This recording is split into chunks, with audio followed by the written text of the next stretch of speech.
আপনি ক্লাবগুলোকে 700 কোটি টাকা দিয়েছেন, আবার সোমবার দিন যেদিন গ্রেট ক্যালকাটা কিলিং ডে আছে সেদিনকে 40 কোটি টাকা দিচ্ছেন, বলছেন ফিস্ট করতে 15,000 টাকা ফিস্ট করতে। ফিস্ট মানে কি? ভোজন। এর আগে ক্লাবগুলোকে যে গ্র্যান্ট দিয়েছেন 700 কোটি, আপনি ইমাম মুয়াজ্জিনদের ভাতা দিয়েছেন এখন অব্দি 1200 কোটি টাকা। আর ঘাটালে নিকাশি ব্যবস্থার জন্য কি খরচ করেছেন? 17-18 অর্থবর্ষ শূন্য। রাজ্যের মাননীয় মুখ্যমন্ত্রী তৃতীয়বারের জন্য নন এমএলএ মুখ্যমন্ত্রী যিনি শপথ নিয়েছেন, এখানে কয়েকদিন আগে এসেছিলেন এবং খিচ মেরি ফটো এই সেশন করে তিনি গেছেন, বড় বড় কথা বলেছেন। সত্যটা মানুষের সামনে তুলে ধরা দরকার, তাই আমরা এই সাংবাদিক সম্মেলন করছি।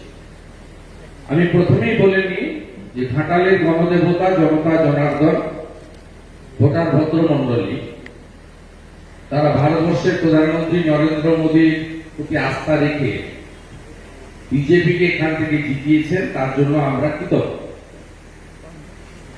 এবং আমরা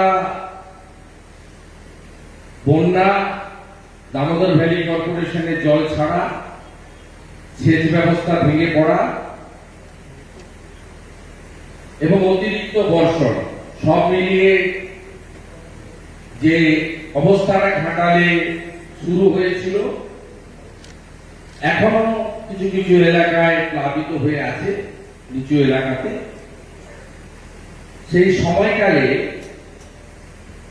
আমাদের বিধায়ক, আমাদের পার্টির পক্ষ থেকে যে ভূমিকাগুলো নেওয়া হয়েছে সেটা আমি সংক্ষেপে বলতে চাই।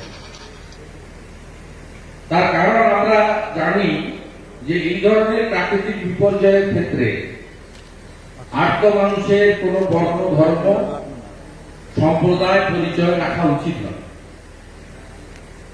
আমরা বিগত দিনে, আমি বামফ্রন্টের সময়ে কাউন্সিলর ছিলাম 3 বার, বামফ্রন্টের সময়ে বিরোধী দলের বিধায়ক ছিলাম 6 সালে, বামফ্রন্ট আমলে আমি এমপিও ছিলাম। আমি বামফ্রন্টের বিরুদ্ধে অনেক সংগ্রাম করেছি আপনাদের নিয়ে, কিন্তু তারাও কিন্তু এত নগ্ন দলবাজি কখনো করে। সেখানেও এই সমস্ত প্রাকৃতিক বিপর্যয়ের ক্ষেত্রে সর্বদলীয় কমিটি হয়, প্রধান থাকলে বিরোধী দলনেতা থাকে, পঞ্চায়েত সমিতির সভাপতি থাকলে বিরোধী দলনেতা থাকে, মূলত প্রশাসনের লোকরা পুলিশকে সাথে নিয়ে, ডিজাস্টার ম্যানেজমেন্টের আধিকারিকদের নিয়ে এগুলো রাজনীতির ঊর্ধ্বে করে। কিন্তু পশ্চিমবঙ্গে বর্তমান যিনি মুখ্যমন্ত্রী তার দল কেন্দ্রের পাঠানো ভ্যাকসিনেরও কোনো রাজ্যে পাবেন না, কুপন দেয়, কোথাও নেই, গোটা ভারতবর্ষে কোথাও কুপন দেওয়ার সিস্টেম। তো এখানে ত্রাণেও দলবাজি তারা করেছেন। প্রথম দিন থেকে গরিষ্ঠ সংখ্যক মানুষের সমর্থন পাওয়া ঘাটাল এলাকা বিজেপিকে অস্বীকার করেছে। বিজেপির পঞ্চায়েতের সদস্য যারা মিনিমাম পঞ্চায়েতে ভোট করতে দেননি, তারা যে কজন আছে তাদেরকেও উপেক্ষা করা হয়েছে, পার্টির নেতাদেরকে উপেক্ষা করা হয়েছে। বিডিওরা এবং অন্যান্যরা বলেছেন আমাদের ফোন করবেন না, আসবেন না, আপনাদেরকে সাহায্য করতে পারবো না, নবান্নর নির্দেশ আছে। আর বিধায়ক তিনি জনপ্রতিনিধি, আইনসভার সদস্য, তিনি প্রথম দিন থেকে চেষ্টা করেছেন, এগিয়ে এসেছেন এসডিও বিডিওকে সাহায্য করার জন্য, কিন্তু তারা শুনতে নারাজ। তাদের কাউকে কালিম্পংয়ে, কাউকে দার্জিলিং এ ট্রান্সফার হয়ে যেতে হবে। অর্থাৎ তারা বিধায়ককে বিধায়ক বলে মনে করেননি, বিজেপির বিধায়ক হিসেবে ট্রিট করেছে। কিন্তু আমরা আমাদের কাজ থেমে থাকিনি। বিধায়ক প্রথম দিন থেকে সমস্ত মন্ডলের কার্যকর্তাদের নিয়ে গ্রামে গ্রামে ঘুরেছেন, তার সাধ্যমতো পরিষেবা দিয়েছেন। ভারত সেবাশ্রম সংঘ এবং নানা এনজিও তারা এখানে কাজ করেছেন, তাদের সঙ্গ দিয়েছেন বিধায়ক মহোদয়। আমাদের রাজ্য সভাপতি সম্মানীয় দিলীপ ঘোষ গত শনিবার তিনি বিধায়ককে সঙ্গে নিয়ে নৌকো করে অনেক এলাকা পরিদর্শন করেছেন দলের পক্ষ থেকে। আমরা আমাদের দলের পক্ষ থেকে এখনো পর্যন্ত 4000 পরিবারকে আমরা তারপলিন দিয়েছি। আমরা প্রায় 4 থেকে 5000 পরিবারকে শুকনো খাওয়ার বিতরণ করেছি। আমরা 2-3টে ত্রাণ শিবির রান্না করা খাওয়া, যেখানে জল কম ছিল, 3 দিন করে চালিয়েছি। আরেকটা জায়গায় অরাজনৈতিক ভাবে গ্রামবাসীরা করেছিলেন, বিধায়ক সেখানে যুক্ত ছিলেন, সেটা 7 দিন ধরে চালানোর ক্ষেত্রে আমরা সহযোগিতা করেছি দলের পক্ষ থেকে। কারণ সরকারি তার বিতরণ এবং পাওয়ার অধিকার একমাত্র তৃণমূল কংগ্রেসের। কারণ খাওয়ার চাল ইত্যাদি পাচ্ছে গ্রামবাসীরা। রাজ্য সরকারের যে ত্রাণ কিট আছে তাতে তারপরে চাল, থালা, বাসন এগুলো থাকলেও বস্ত্রের কোনো ব্যবস্থা নেই। আমরা নতুন বস্ত্র 5000 আমি নিয়ে এসেছি, সেটা আমি বিধায়কের হাতে তুলে দিচ্ছি। তিনি প্রকৃত প্রাপকদেরকে তুলে দেবেন। এটা ছিল আমাদের দলের পক্ষ থেকে সেবা কার্য, এবং আমরা আগামী দিনেও আমাদের শুভানুধ্যায়ীদের সাথে নিয়ে সেবা কার্য চালাবো। ঘাটাল মাস্টার প্ল্যান, হিচ মেরি ফটো, ডাঙ্গা শুকনো আর উনি জলে, সঙ্গে দলদাস প্রশাসন। আর ছবি উঠছে, গম্ভীরাস্ত্র প্রয়োগ হচ্ছে, হেলিকপ্টার আকাশে চক্কর কাটছে। ঘাটাল মাস্টার প্ল্যান এর যদি অতীত ইতিহাস আপনি পর্যবেক্ষণ করেন, সেচ দপ্তরের এই ধরনের কাজ করার জন্য 4টি জায়গা থেকে মূলত সুযোগ থাকে। একটা হচ্ছে রাজ্য সরকারের সেচ ও জলপথ দপ্তরের বার্ষিক বরাদ্দ, বাজেটের টাকা, প্ল্যান এর টাকা। দ্বিতীয় হচ্ছে ওয়ার্ল্ড ব্যাংকের টাকা, রাজ্য সরকারের প্রস্তাব, কেন্দ্রীয় সরকারের ছাড়পত্র, ওয়ার্ল্ড ব্যাংক এবং এডিবিআই টাকা। তৃতীয় হচ্ছে সফট লোন, অত্যন্ত অল্প সুদে নাবার্ডের স্কিম রাজ্য সরকার পাঠায়, নাবার্ড অনুমোদন করে, RIDF এর মাধ্যমে নাবার্ডের সফট লোনের টাকা। আর চতুর্থত হচ্ছে কেন্দ্রীয় সরকারের এবং রাজ্য সরকারের যৌথ উদ্যোগে কিছু বিশেষ সেচ প্রকল্প বা সেচ বিকাশী প্রকল্প। আমাদের রাজ্যে এই চতুর্থ দফার যেটা বললাম, তাতে কেলেঘাই, কপালেশ্বরী, খিরাই, বাগুই, চন্ডিয়া কেন্দ্রের 75%, রাজ্যের 25%-এ স্কিমটা কার্যকর হয়েছে। 10 সালে অনুমোদিত স্কিম। ক্রেডিট অবশ্য নেন, হিচ মেরি ফটো। তারপরে আর একটা স্কিম হয়েছে, সেটা হচ্ছে কান্দি মাস্টার প্ল্যান। আগে ছিল 75-25, পরবর্তীকালে এটা হয়েছে 50 ভাগ দেবে রাজ্য, 50 ভাগ দেবে কেন্দ্র। এবং ল্যান্ড অ্যাকুইজিশন করতে হয় এই বড় প্রকল্পে, এটা সম্পূর্ণ রাজ্য সরকারকে করতে হয়। কারণ সেকশন 4 1894 সালে জমি অধিগ্রহণ আইন, এটা হচ্ছে কালেক্টর করেন।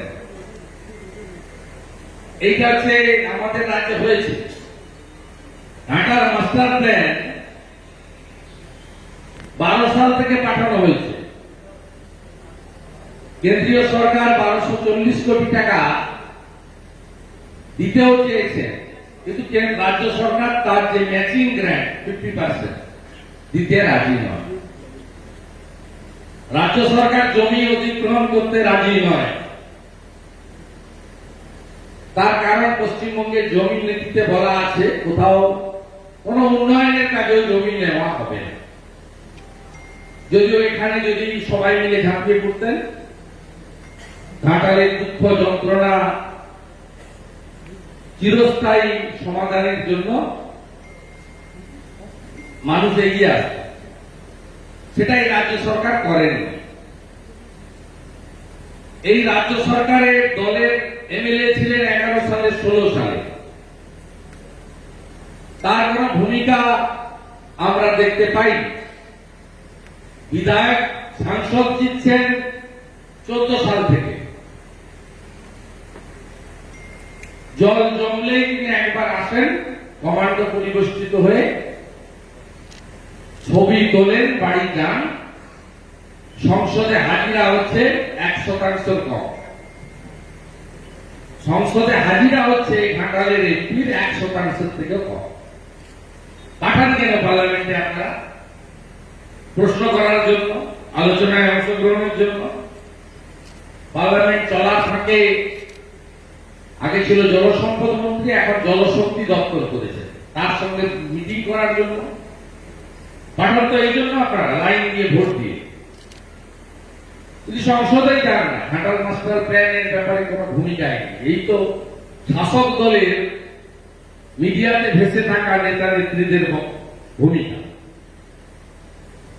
আমি আপনাদের কাছে বলি, মাননীয়কে প্রশ্ন করতে চাই, আপনি ক্লাবগুলোকে 700 কোটি টাকা দিয়েছেন, আবার সোমবার দিন যেদিন গ্রেট ক্যালকাটা কিলিং ডে আছে সেদিনকে 40 কোটি টাকা দিচ্ছেন, বলছেন ফিস্ট করতে। 15,000 টাকা ফিস্ট করতে। ফিস্ট মানে কি? ভোজন। এর আগে ক্লাবগুলোকে যে গ্র্যান্ট দিয়েছেন 700 কোটি। আপনি ইমাম মুয়াজ্জিনদের ভাতা দিয়েছেন এখন অব্দি 1200 কোটি টাকা। আর ঘাটালে নিকাশি ব্যবস্থার জন্য কি খরচ করেছেন? 17-18 অর্থবর্ষ শূন্য। 18-19 অর্থবর্ষ পলাশপাই খালের সংস্কার 46 কোটি। 19-20 অর্থবর্ষ 10 কোটি। 20-21 শূন্য। 21 সালে 21-22 প্রথম 5 মাস, আগস্টের আজকে হাফ হয়ে গেছে, সেপ্টেম্বরে অর্ধবর্ষ শেষ হবে শূন্য। আমি প্রশ্ন করতে চাই, 18-19, 19-20, 20-21 সেচ ও জলপথ দপ্তরে বাজেটের অ্যালোকেশন কত দিয়েছেন, অ্যাকচুয়াল কত দিয়েছেন? ডিক্লারেশন কত, অ্যালোকেশন কত? 20% এর কম টাকা দিয়েছে। ঘাটার মাস্টার প্ল্যানে যে সামান্য টাকা লাগতো, সেই টাকা রাজ্য সরকার খরচ করতে পারত সদিচ্ছার অভাব। কেন্দ্র তো 50% দিতে চেয়েছে জিএফসিসি স্কিমে। আপনি 50% টাকা 1240 কোটি টাকা দিতে রাজি হন। যে জমিটুকু লাগবে দাসপুর ঘাটাল এলাকাতে, সেই জমি আপনি দিতে রাজি নন। আসল তথ্য, এক শ্রেণীর মিডিয়া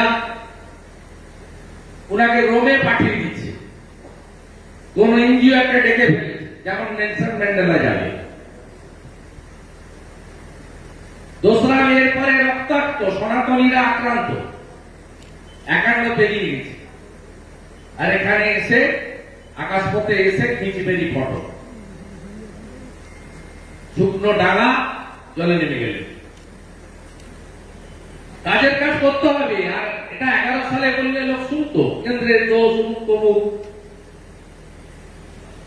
আপনি থার্ড টাইমের চিফ মিনিস্টার, আপনাকে কাজ করে দেখাতে হবে।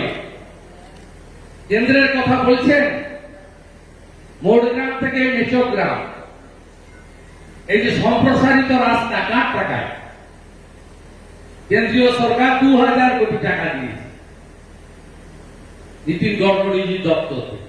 2000 কোটি টাকা মোড়গ্রাম থেকে মেচগ্রাম রাস্তা সম্প্রসারিত হয়েছে। শুধুমাত্র মিথ্যা প্রতিশ্রুতি, মানুষকে ভুল বুঝানো, ভোট ব্যাংকের রাজনীতি। মোদীজির স্লোগান আত্মনির্ভর ভারত, আর আপনার স্লোগান হচ্ছে নির্ভরশীল বাংলা। আপনি সবসময় মনে করেন আপনার সঙ্গে 30% ফিক্সড ডিপোজিট আছে, বাকি 15% কে আপনি ভাতা দিয়ে 200-400 টাকা দিয়ে, হাড়ি কলসি ঠেলা গাড়ি দিয়ে এই বাংলায় চিরদিন রাজত্ব করে যাবেন, এটাই হচ্ছে আপনার আসল পরিকল্পনা। সেই কারণে স্থায়ী উন্নয়ন হয় না, দীর্ঘমেয়াদী পরিকল্পনা নেওয়া হয় না, এবং এই বন্যা প্রাকৃতিক বিপর্যয়ের রাজনীতির ঊর্ধ্বে উঠে আপনার প্রশাসন কাজ করতে পারে না, আপনি করতে দেন না। আমার বক্তব্য শেষ হলো। আমার সাংবাদিক বন্ধুদের যদি কোনো প্রশ্ন থাকে, একটা দুটো তিনটে বলুন, আমি উত্তর দেওয়ার চেষ্টা করব। মুক্তি নেই, দলমত নির্বিশেষে বলছেন, আপনারা কি বলছেন? আরে একটা 400 টাকার আরবাই 10 তার বলি, তাতেও কাটমানি থাকে। আর এই শুকনো চিড়া ঘুরে যারা রাজনীতি করে, তারা কি করে দলে ঘুরতে উঠবে? ভ্যাকসিনের কুপন দিচ্ছে, গোটা ভারতবর্ষে কোথাও হয় না। ভ্যাকসিন নিশ্চয়ই যে সংখ্যায় আসছে, সুপার স্প্রেডারদের বা টার্গেট গ্রুপকে আগে দেওয়া হবে। তো ম্যানেজমেন্ট তো হেলথ ডিপার্টমেন্ট করবে, পঞ্চায়েতকে। আমার পৌরসভাগুলো তো নেই, প্রশাসন বসিয়ে রেখেছেন পার্টির লোকদের। তারা কেন কুপন দেবে? এটা তো উড়িষ্যায় হয় না, নবীন পট্টনায়কের সরকার। আসামে বিজেপির সরকার তো করে না, ঝাড়খণ্ড বিহারে হয় না, বাংলায় এগুলো হয় কেন? অর্থাৎ এটা আপনি তৃণমূল কংগ্রেসের লোকেদের জিজ্ঞেস করেও লাভ নেই, সবাই তো ল্যাম্প পোস্ট। জিজ্ঞেস করতে গেলে একজনকে করতে হবে। কিছুক্ষণ আগে প্রতিক্রিয়া দেওয়া হয়েছে, শুভেন্দু অধিকারী যখন তৃণমূলে ছিলেন তখন তার সাধারণ মাস্টার প্ল্যান নিয়ে কেন কোনোদিন কোনো কিছু স্মরণে ছিল না। আর আরো একটা বিষয়, আজকে খেলা হবে দিবসের পাল্টা চলছে। বাংলার মানুষ নাকি বিজেপিকে পুরো গ্রিন বোল্ড করে দিয়েছে, তারপরে আজকে সেটা দেখানো, মানে এই যে আজকে খেলা দিবস, সেটাও নাকি লোক দেখানো এবং তৃণমূলের অনুসরণ। কি বলবেন? তৃণমূলকে অনুসরণ করার কোনো বিষয় নেই। বিজেপির ক্লাব সেল অনেক আগে থেকে আছে, আমি যোগদান করার অনেক আগে থেকে গেছি।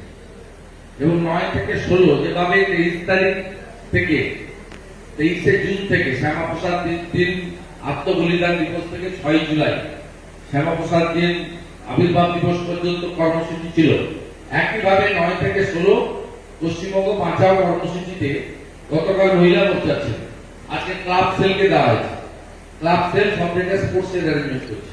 এর সঙ্গে তৃণমূল কংগ্রেস রাজ্য সরকারের ক্যালকাটা কিলিং ডেতে খেলা হবে দিবসের কোনো সম্পর্ক নেই। আর বিভিন্ন সময় যে আপনার প্রসঙ্গ টেনে আনছেন, আজকেও শাসক দলের এক প্রতিনিধি বলছেন যে আপনার স্মরণে ছিল। আজকে তৃণমূলের স্মরণে থাকলে করবেন কি করে? সব তো ল্যাম্প পোস্ট ছিল, আমি তো ল্যাম্প পোস্ট ছিলাম বলেই বেরিয়ে এসেছি। কাজ করতে দেয় না তো, কোনো লোককে কাজ করতে দেয়নি। আপনি দেখবেন এখানে ডাইনে এসপি বাঁয়ে দিয়ে পার্টির লোকের পিছনে দাঁড়িয়ে আছে বিপিএল এর মধ্যে। এই পার্টিতে কোনো প্রাইভেট লিমিটেড কোম্পানিতে পিসি ভাই ছাড়া কারোর কোনো ক্ষমতা নেই। মুখ্যমন্ত্রীর ঘাটাল সফর এবং কমিটি গঠন করা এবং কেন্দ্রের কাছে গিয়ে কাজ আদায় করার যে দাবি জানানোর পরিকল্পনা, এটা কি আপনি সবটাই আইওয়াস বলে মনে করছেন? আইওয়াস তো থার্ড টার্মের চিফ মিনিস্টার। 11 সালে বলে ভাবতাম যে উনি ওনার মতো চিন্তা ভাবনা নিয়ে করছেন। উনি এটা থার্ড টার্মের চিফ মিনিস্টার, 11 বছরে পড়েছেন। আইওয়াস ছাড়া কোনো ব্যাপার নেই। উনি বরাবরই নবান্ন থেকে খুব কাছে উদয়নারায়ণপুরে এসে পায়ের জল ভেজান, আপনারা ছবি দেখান। আর এখানে তিনি ঝাড়গ্রামে গেছিলেন আকাশপথে, ফেরার সময় এখানে খিচুড়ি ফটো করে চলে গেছেন। স্যার ঘাটালে রেল হওয়ার কথা, স্যার ঘাটালে রেল হওয়ার কথা, এমনি একটা সার্ভে হয়েছিল, কিন্তু তারপর আর কেন্দ্র রাজ্য সম্পর্কের ফলেই সেটা হয়নি। আমরা কি আশা করতে পারি শীতলবাবু? আমি রেলমন্ত্রী নই, আমি দপ্তরের কথা বলতে পারবো না, কিন্তু আপনাকে বলে দিই, রেলের সমস্ত প্রজেক্ট করার জন্য কেন্দ্রীয় সরকার সবসময় প্রস্তুত থাকে, কিন্তু জমিটা অধিগ্রহণ করে দিতে হবে রাজ্যকে। যে রাজ্য সরকার পশ্চিমবঙ্গে রেলের উড়ানগুলোর জন্য সামান্য জমি লাগে, 2 একর 3 একর 4 একর, ওইটুকু অধিগ্রহণ করে দেয় না। এই জন্য বহরমপুর থেকে শুরু করে এই রাজ্যের অন্তত 30টা গুরুত্বপূর্ণ জায়গায় যানজট হয় এবং সেখানে রেল বরাদ্দ টেন্ডার ওয়ার্ক করা দেওয়া সত্ত্বেও ফ্লাইওভার করতে পারে না, পারেনি। এখানে তো বড় ব্যাপার, এত বড় জায়গায় জমি অধিগ্রহণ রাজ্য সরকারকে করতে বলুন, করে প্রস্তাব পাঠাতে বলুন। আমি যেহেতু ওই পার্টি করছি এবং বিরোধী দলের নেতা, আমি সম্মানীয় রেলমন্ত্রী অশ্বিনী বৈষ্ণব, প্রতিবেশী রাজ্যেরই মানুষ, তার সঙ্গে আমার ব্যক্তিগত সক্ষতাও আছে। আমি অনুরোধ করব, রাজ্য সরকারকে তো জমিটা অধিগ্রহণ করতে হবে, রেল তো আকাশে করা যায় না, মাটিতে পারতে হবে তো পা। দাদা সরকার পক্ষ বিধায়ককে ইনভাইট পর্যন্ত করলেন না, আপনার পাশে বিধায়ক অভিযোগ করছেন তাকে ইনভাইট পর্যন্ত করা হয়নি, জানানো হয়নি। না না, ও বিধায়ক বন্ধু তো জানে না। আমি অনেকদিন তো ওই সূর্যের সঙ্গে ছিলাম, কোনো সুযোগ নেই। আমি বামফ্রন্ট সিপিএম এর বিরুদ্ধে অনেক লড়াই করেছি, সামনে থেকে লড়াই করেছি, নন্দীগ্রামে, নেতাইতে, অনেক জায়গায় করেছি। এই ঘাটালেও যেমন 11 সালে তৃণমূলের প্রার্থীকে লঙ্ঘন করে মেরে ফেলে দেয়, হাত ভেঙে, আমি তুলে নিয়েছি। তা আমি সেগুলো করেছি, কিন্তু আমি বলছি সিপিএম বামফ্রন্ট তার আমলে প্রাকৃতিক বিপর্যয়, ন্যাচারাল ক্যালামিটিতে সর্বদলীয় টিম করতে। অঞ্চলে ফ্রি নেট কমিটি ছিল, বিডিওর প্রতিনিধি, সরকারি উদ্যোগ আর গ্রাম পঞ্চায়েতের বিরোধী দলনেতা প্রধান, ব্লকে পঞ্চায়েত সমিতি চেয়ারম্যান বিরোধী দলনেতা আর বিডিও অথবা জয়েন্ট বিডিও, জেলা স্তরেও তাই সিস্টেম ছিল। এখানে তো আপনি প্রধানমন্ত্রী গরিব কল্যাণ যোজনায় মে মাস থেকে 5 কেজি করে চাল আর গম দিচ্ছেন মোদীজি, ভারত সরকার দিচ্ছে 26,000 কোটি টাকার প্রজেক্ট, 80 কোটি লোক উন্নয়ন হচ্ছে। ভোটের পরে নির্দিষ্ট একটা সম্প্রদায়ের এলাকায় যদি রেশন দোকান থাকে, যদি বিজেপি সমর্থক মিছিলে গেছে, মিটিংয়ে গেছে, রেশন আনতে যায়, তার রেশন কাড়িয়ে দেওয়া হচ্ছে, বলছে তোমাকে রেশন দিতে দেব না। কেন্দ্রীয় সরকারের প্রধানমন্ত্রী গরিব কল্যাণ যোজনা 26,000 কোটি টাকা মোদীজি খরচ করছেন, মেতে শুরু হয়েছে, নভেম্বর অব্দি চলবে। এই তো পশ্চিমবাংলার অবস্থা। সামান্য চাল গম ত্রাণ নিয়ে যেখানে দলবাজ্য হয়, সেখানে বিধায়ক আমন্ত্রণ পাওয়ার আশা করেন কি করে? শীতল কপাটের আশা করাই উচিত হয়। আপনার বিধায়ক এসডিওর কাছে অনুরোধ করেছিলেন, বন্যাকে আমি সাহায্য করতে চাই, আমার পাশে দাঁড়ান। এসডিও এসডিপিও প্রত্যেকের কাছে গিয়েছিলেন, কেউ হেল্প করেন না, করবে না। যদি করতো তাহলে দার্জিলিং এ বা কালিম্পংয়ে ট্রান্সফার হয়ে যাবে, নইলে আলিপুরদুয়ারে পাঠিয়ে দেবে, নইলে ভিজিলেন্সকে লাগিয়ে দেবে, ব্যাংক সম্পত্তি করে। অনেক রকম ব্যবস্থা পশ্চিমবঙ্গে আছে। গণতন্ত্রে এগুলো বেশি দিন চলে না। কেউ কেউ 235 দেখিয়েছিলেন, কেউ কেউ 213 দেখাচ্ছে। এর পতন হবে, গণতন্ত্রের মানুষই জিতবে।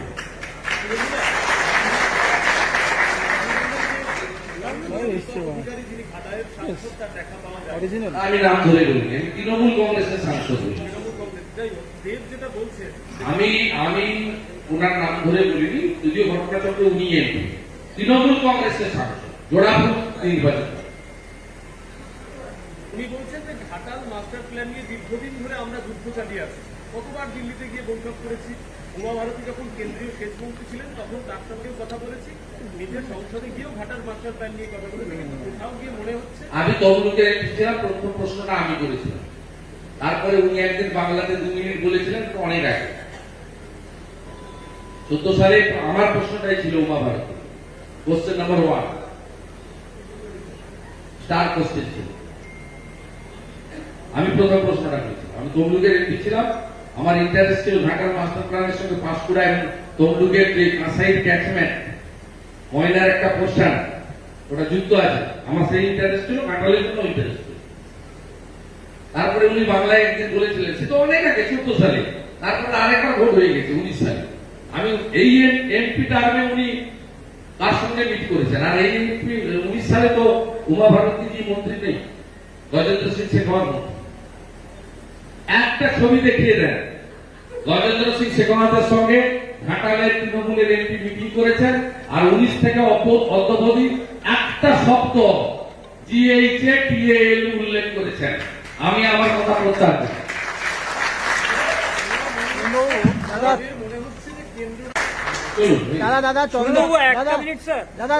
বলছিলাম চন্দ্রকোনায় তৃণমূলের কর্মসূচিতে শুভেন্দু অধিকারী জিন্দাবাদ কালকে হচ্ছে, কি বলবেন?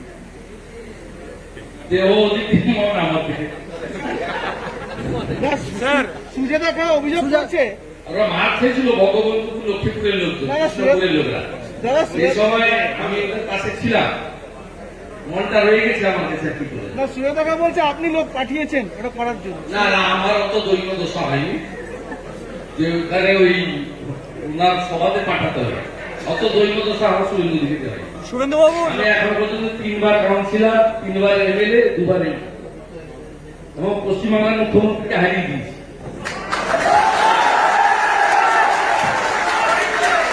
আপনাদের ধন্যবাদ ধন্যবাদ দাদা দাদা ঘাটালে রাজ্য ভাই, সারাদিন কাজ করতে পারবেন। হ্যাঁ, স্যার হয়ে গেছে দাদা। সবাই ভালো থাকবেন। দাদা একটা